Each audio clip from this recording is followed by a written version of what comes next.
क्या आप जानते हैं कि अर्तुगरुल गाजी ने ही दुनिया की सबसे ताकतवर सल्तनत की बुनियाद रखी थी। उसने अपने 2000 साथियों की मदद से एक ऐसी हुकूमत कायम की जो 700 सालों तक पूरी दुनिया पर राज करती रही।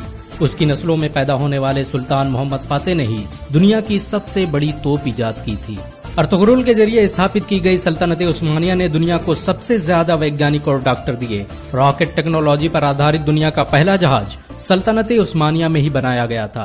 अर्तुगरुल ने डॉक्टरों और आलिमों की एक बड़ी जमात तैयार की थी जो मुफ्त में लोगों की मदद करती थी। इनका पूरा खर्च अर्तुगरुल खुद उठाता था। अर्तुगरुल अकेला इंसान था जिससे मंगोल भी दहशत खाते थे।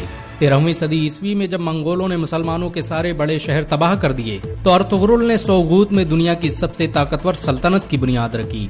अर्तुगरुल काई कबीले के मशहूर शासक सुलेमान शाह का बेटा था। सुलेमान शाह ओगोज की नस्लों से थे जिन्होंने चीन से भागकर ईरान और शाम में पनाह ली थी। आपको ये जानकर हैरानी होगी कि चीन में आज जिन उइगर मुसलमानों पर जुल्म हो रहा है वो ओगोज की नस्लों और अर्तुगरुल के खानदान से ताल्लुक रखते हैं। बहुत कम लोग जानते हैं कि अर्तुगरुल गाजी ने कुरान को अपना संविधान बनाया था।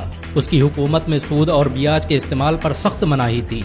यहाँ तक कि यहूदी और ईसाई भी इस्लामी कानून के मुताबिक तिजारत करते थे। अर्तुगरुल जब अनातोलिया में दाखिल हुआ तो सलीबियों ने मुसलमानों के खिलाफ जंग छेड़ रखी थी। दूसरी तरफ मंगोल बगदाद के 10 लाख मुसलमानों का कत्ल कर चुके थे। लेकिन अर्तुगरुल के आने के बाद अचानक अनातोलिया समेत विश्व का नक्शा ही बदल गया।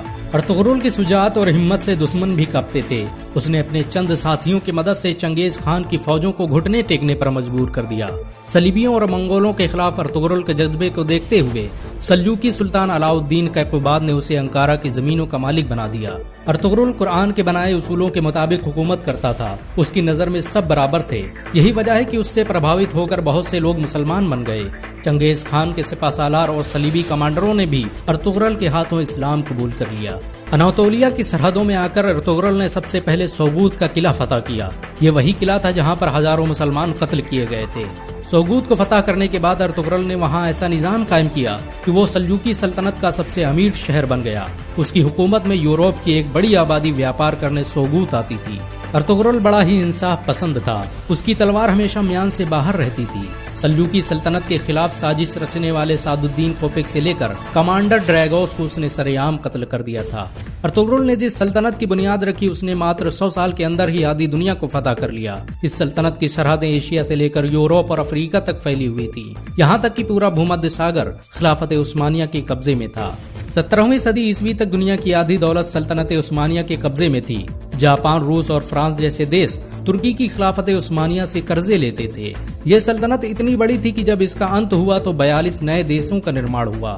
आपको ये जानकर शायद हैरानी हो कि अर्तुगरुल का खानदान दुनिया में सबसे लंबे समय तक हुकूमत करने वाला खानदान है।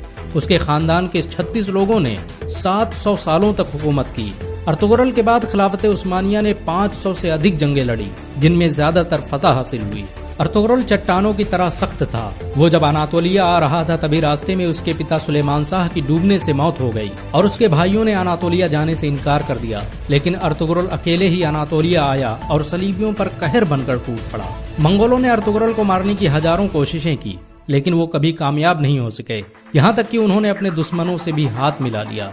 बहुत कम लोग जानते हैं कि सलीबी मस्जिद अक्सा और मस्जिद अल हराम को शहीद करना चाहते थे लेकिन अर्तुगरुल ने मुसलमानों को मुत्तहिद करके उनके मंसूबों को खाक में मिला दिया। आपको ये जानकर हैरानी होगी कि यहूदी 13वीं सदी ईस्वी में ही इजराइल देश की स्थापना करना चाहते थे और इसके लिए उन्होंने मुस्लिम देशों को खत्म करने की साजिशें भी रची थी। लेकिन अर्तुगरुल की वजह से उनके सारे मंसूबे फेल हो गए क्योंकि जब सल्जूकी सल्तनत को खत्म किया गया तो अर्तुगरुल ने अपनी हुकूमत का ऐलान कर दिया।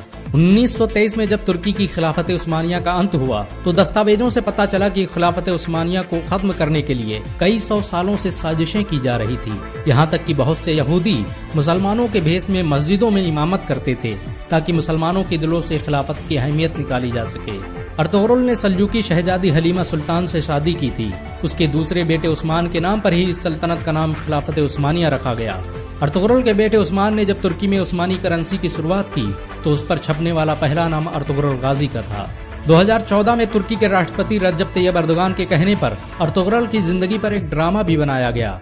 अर्तुगरुल की जिंदगी पर बना यह ड्रामा इस समय दुनिया में सबसे ज्यादा देखा जाने वाला ड्रामा है।